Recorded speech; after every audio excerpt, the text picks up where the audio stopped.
Assalamualaikum warahmatullahi wabarakatuh. Lagu ini tidak dikasihkan untuk semua orang asing di tanah orang lain yang datang bekerja mencari rezeki yang halal. Abang Sadokes.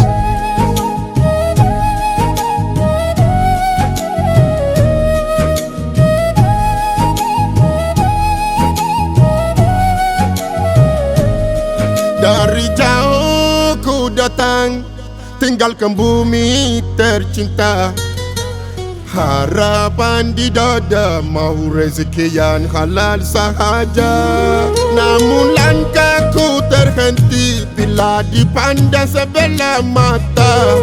Di bumi orang ku berdiri, tapi jiwa terus terluka. Aku datang bukan mencuri, cuma mau sesuai rezeki. Jangan hukum tanpa mengenali, hatiku juga mau dihargai.